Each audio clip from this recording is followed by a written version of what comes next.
Hello everyone. Welcome to our video on the definition of the derivative and the tangent lines. So we've been mentioning it before in some other videos where we talked about tangent lines, and what we've got in this problem is just an immediate picture of a function with its tangent line. So it says the following figure shows the graph of f, which is in blue in this picture, with the curvy one, and a line tangent to the graph of f at x equals -3. So there, and it put it as a big dot. It says find the slope of the tangent line to the curve at the points -3, 0.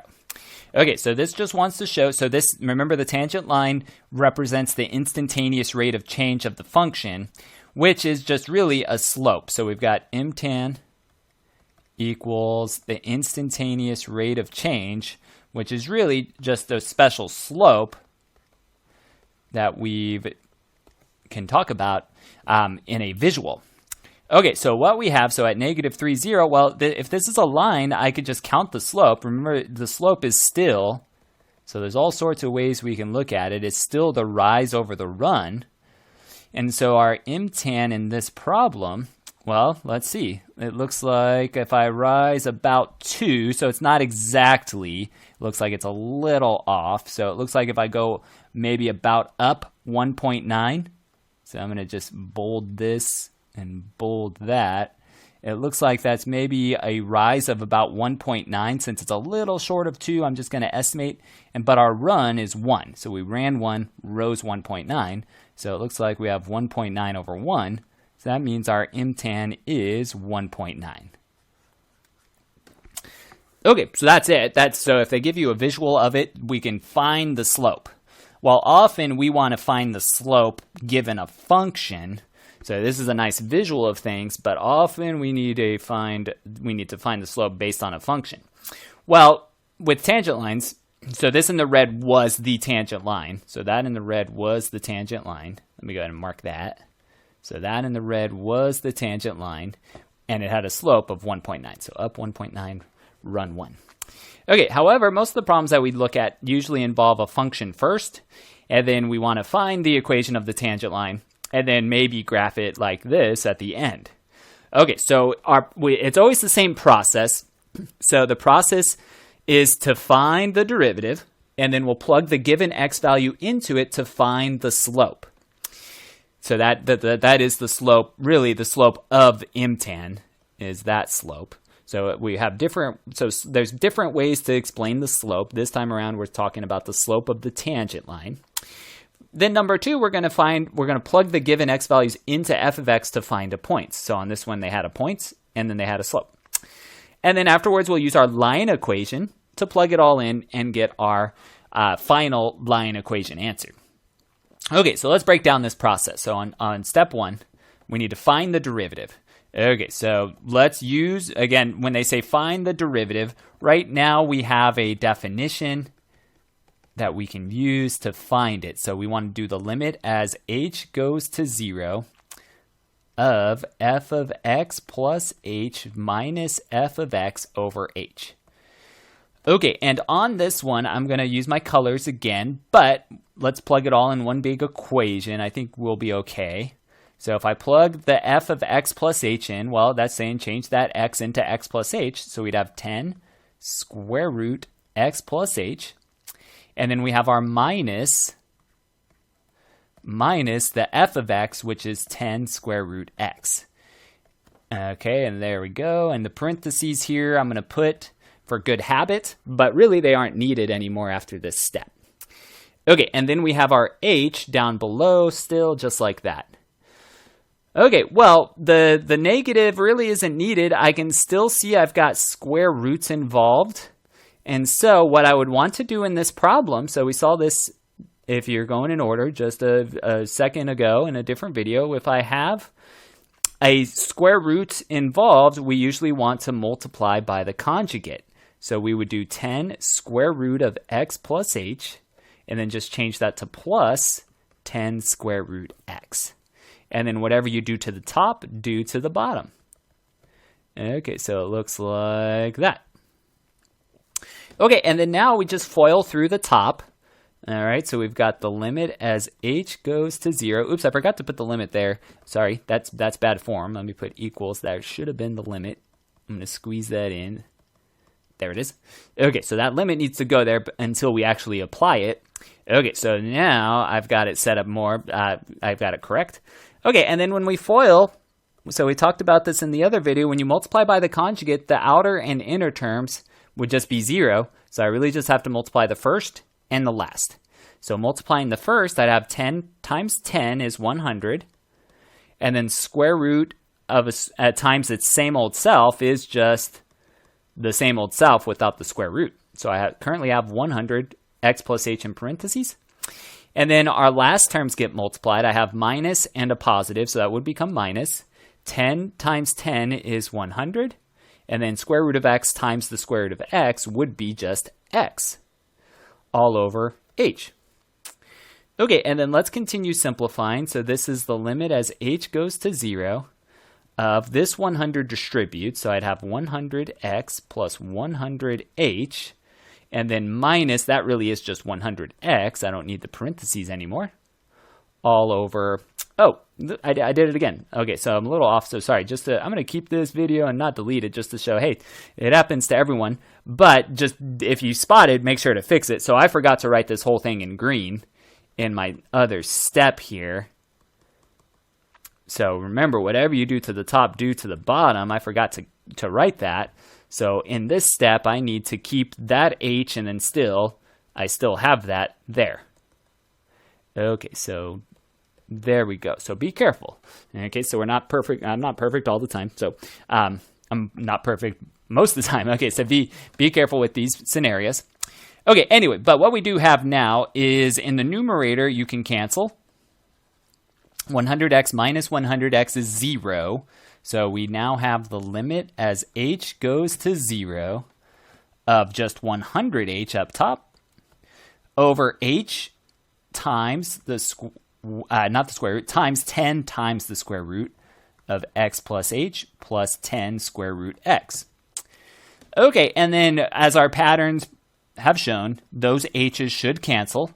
So we've got this limit is now just 100 up top over the 10 square root of x plus h plus 10 square root x. And then now I can plug in the 0 for the h, the 1h that's left over. And when we do that, okay, so now I don't need to write the limit anymore. I have 100 up top divided by, well, if that's 0, I really just have the square root of x left over in that first one, and then plus 10 square root of x left over in the second one. Okay, so I have 10 square root of x plus 10 square root of x. Those coefficients just add up, just like if it was 10x plus 10x. So this is 100. 10 and 10 is 20, and then attach the variable square root of x. And then we can see, 100 divided by 20 would be 5. So it is 5 over the square root of x. Okay, so what we just found was our f prime. So our f prime of x is 5 over the square root of x. Okay, so I'm going to cloud it because it's nice to have. However, I want to keep using it. Okay, so the next thing they said is find the equation of the tangent line at x equals 25. So I'm still on step 1. I found the derivative, but then now let's plug in the value that they told us to plug in, this 25, into this expression to get the slope. Okay, so we have, so still part 1, f prime of 25 is 5 over the square root of 25, which is 5. Square root of 25 is 5, so it looks like it's just 1. Okay, so we have f prime of 25 is 1, which means our imtan is 1. So the imtan at x equals 25 is 1. Okay, and I boxed it, but still it's not our final answer. It's just it's very useful for us. Okay, so that's usually the longest part to these problems. So that's its first. So take care of the long part first. Okay, and then now step 2. Let's just plug in the given x value into our graph. So we want, or into our function. So the f of x there. Oops, it looks like I'm going to run low on room. So step 2, I have f of x equals 10 square root x. So I'm just rewriting the function out. Step 2 is just plug in the 25 directly into this function. So 10 square root 25. Well, this would be 50. Okay, because that's 5 times 10 is 50. So what this represents, so notice the derivative. So the derivative represents a slope at that x value. This represents a y coordinate at this x value. So what we just found is the point 25, 50. Okay, so that's what we just did there. Now, finally, our last step, our third step, is to use the line equation. So y minus y1 equals m times x minus x1. All right, well, let's plug those in. I'm going to highlight, so our slope is 1. So I'm going to plug 1 in for that. And then our point right here, the 50 will go into the y1. The 25 will go into the x1. Okay, so just make sure you're plugging them in the right spot. So I have y minus y1, which is 50, equals our slope, which is 1, times x, which is just x, minus 25 right there. And if it helps, so I didn't mark it, but if it helps, you could always mark these. So this is x1, that's y1. And then m tan is really just m for this scenario. So that is also just m. Okay, so we can make it look exactly like our original line equation. And then, well, now I'd want to solve for y. So it's y minus 50 equals, the 1 would distribute. So if it's any other number, this is important. So 1 is nice to work with. But it does distribute, and it is x minus 25. And then now I just need to add 25 to both, or add 50, I mean, to both sides. And we will get our final answer. Okay, so y will be by itself equals x plus 25.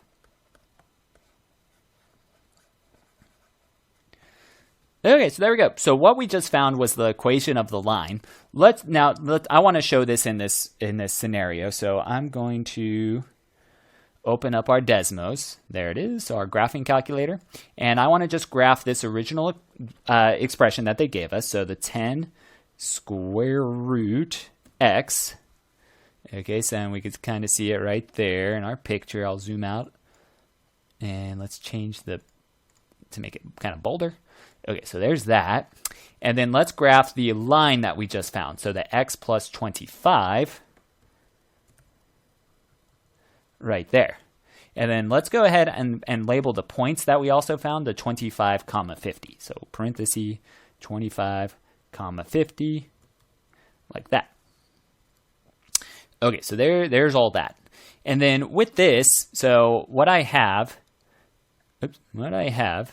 is our picture where we have the points that we found. So we see the line goes through the points. In the red was the original function. And with the tangent line, we see that it just crosses through the points once and continues that way.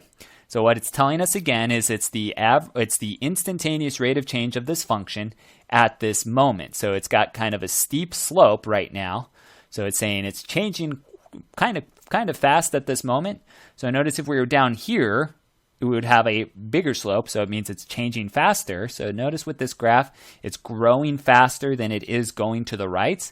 But if we were to continue going to the right, it starts to kind of level out. So that means it grows fast early is what the derivative is trying to tell us.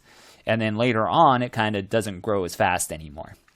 Okay, so that's how we interpret it. Okay, but that is the visual of it all. So that's a way to check it too. You can plug in your original equation, you can plug in your line equation and see that they cross through a single point.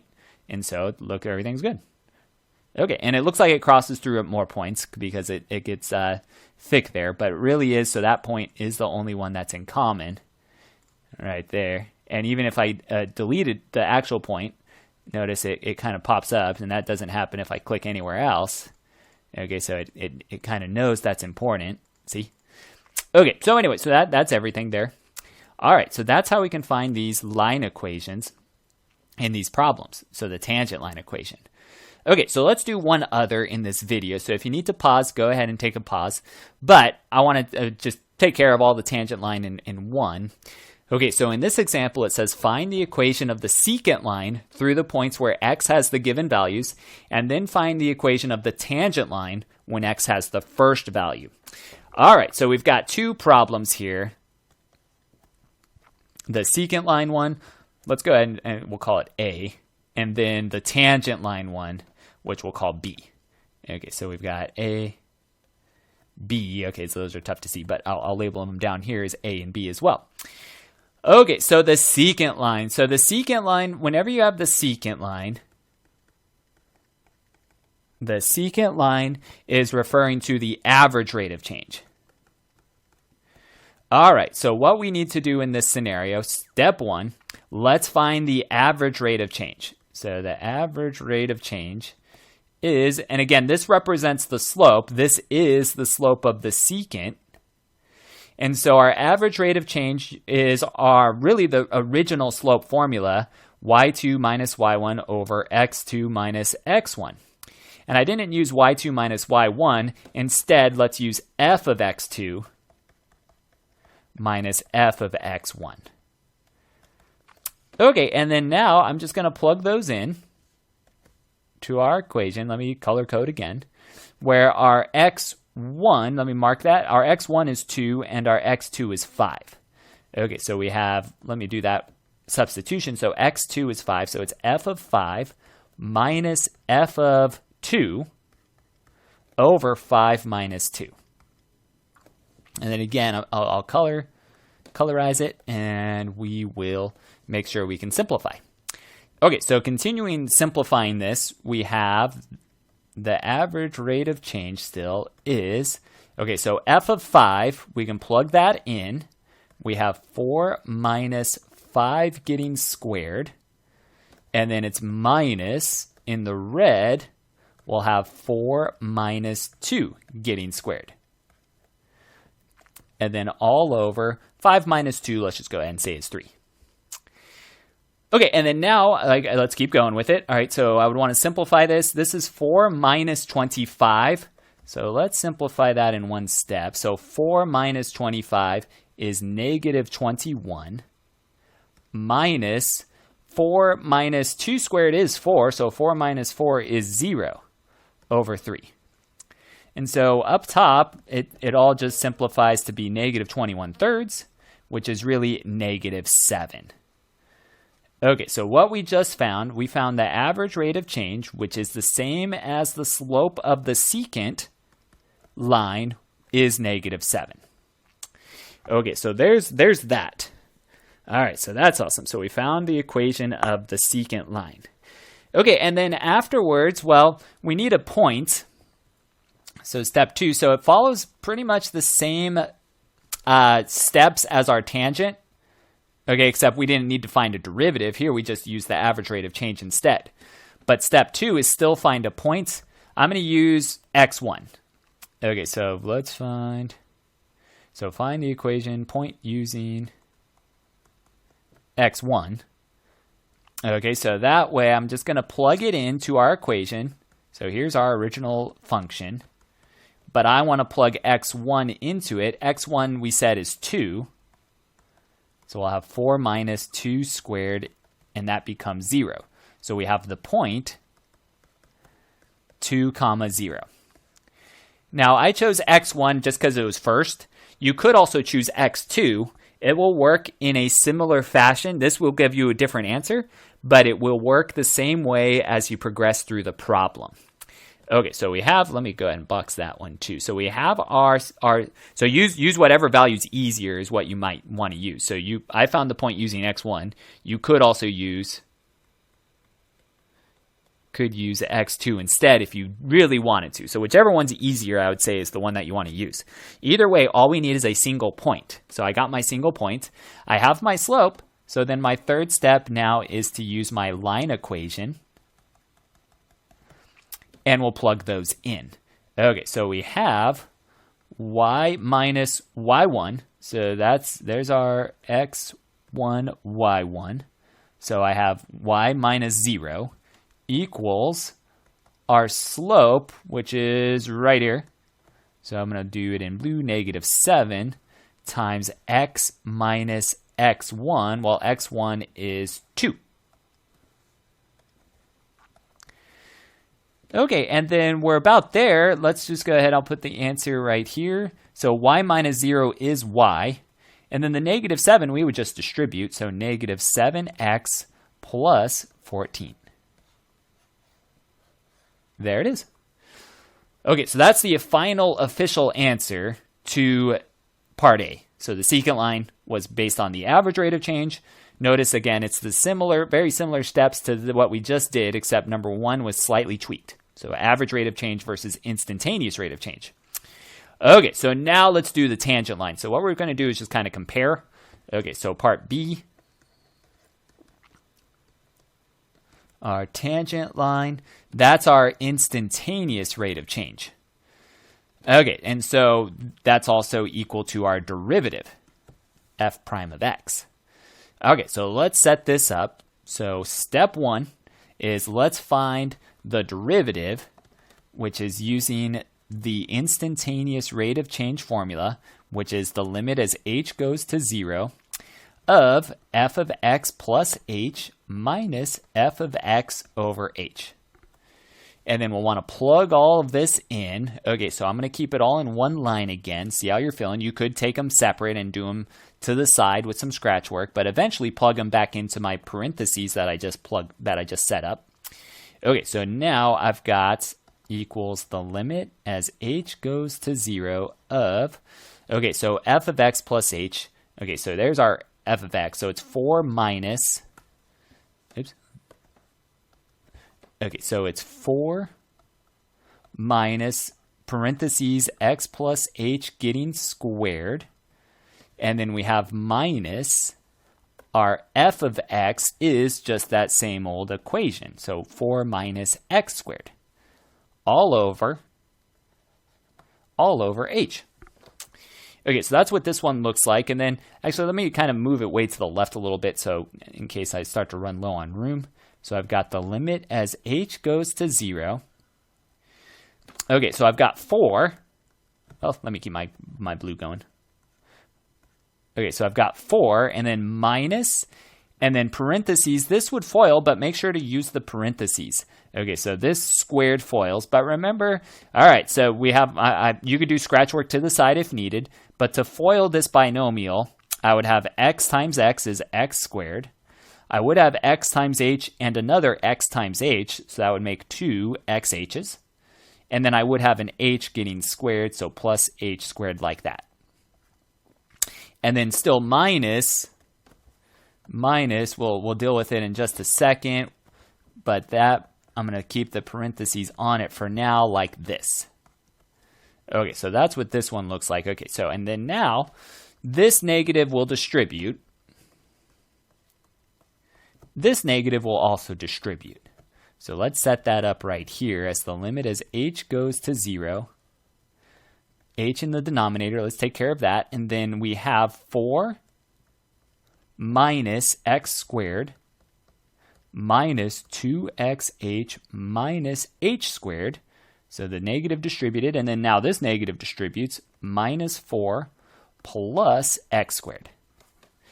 And then, well, you're probably sick and tired of these, huh? But what's going to happen, hopefully you're real comfortable with them, is we know that everything that doesn't have an h in it should zero out, and it does.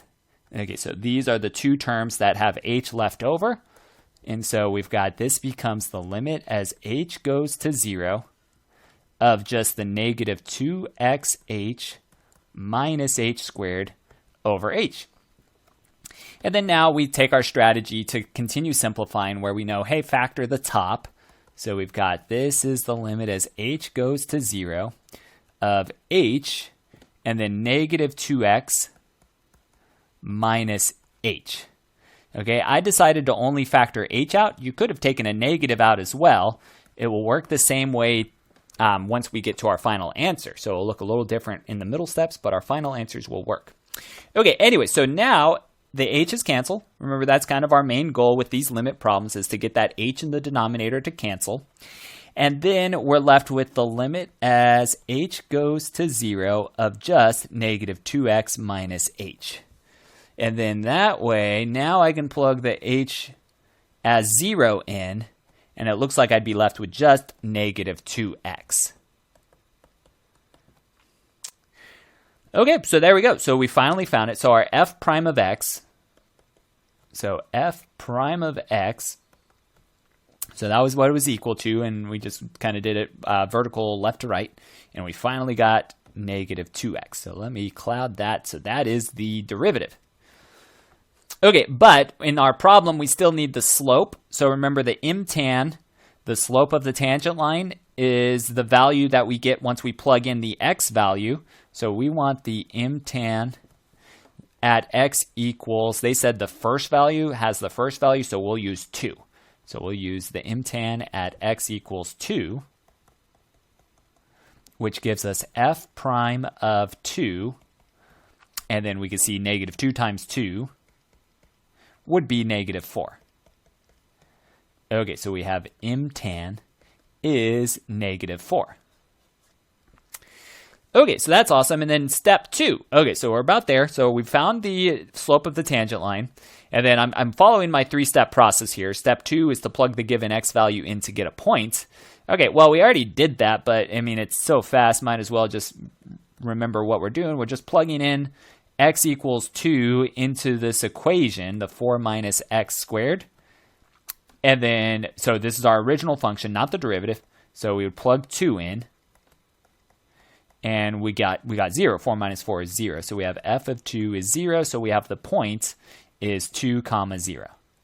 Okay, so we did that in the previous step. So if the numbers are more difficult, you could always look back and see, well, we already did that.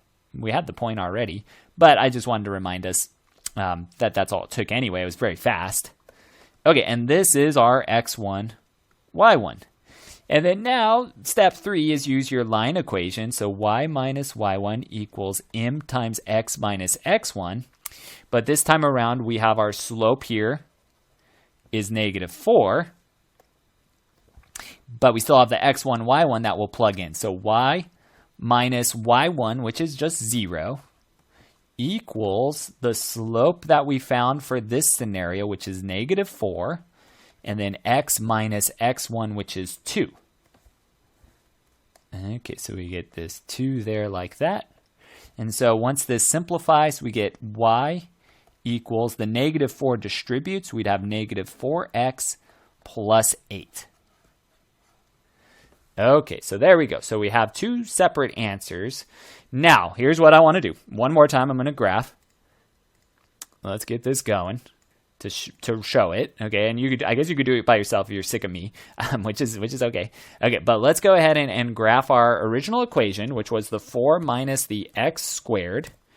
There's the parabola. And then let's graph our 2 lines that we found. So y equals negative 4. Oops, let's do it in order. Negative 7x plus 14. And then let's also do the y equals the negative 4x plus 8. Like that. Okay, so there's the 2. So there's our secant line based on the 2 values. Here's our tangent line based on that x value, the first x value. Okay, and what we've got, so and we can match the colors. So the green is the tangent, the blue is the secant, the red is the normal. Okay, so we can see the variations. Notice the green, and it has some points marked on us for us. So 2 zeros are already there. So all of the lines are going through this. All the graphs are going through it.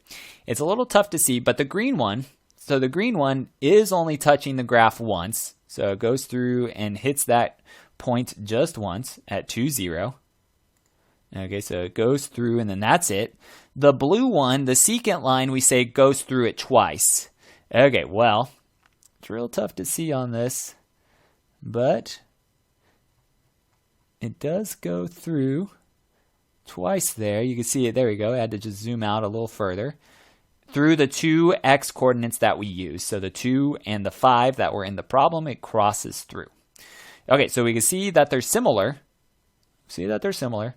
And again, as a visual, this is all it is, just geometrically. It's just showing how quickly at this point, 2, 0, the graph is changing. And based on the slopes of both of these, we could say, well, it's changing. It's very steep. It's changing fast. It's going down fast. It's kind of all that it's saying. Okay, anyway, so that's it. So that's the picture of them both. We found the equations. It took a while. Again, just doing the graph is a nice way to check, though, too. So these should both go through 2, 0. And it should look like this. If yours don't look like that, then something's wrong. Okay, anyway, that's it. So if you do have any questions, please let me know. Otherwise, thank you for watching, and I'll see you next time.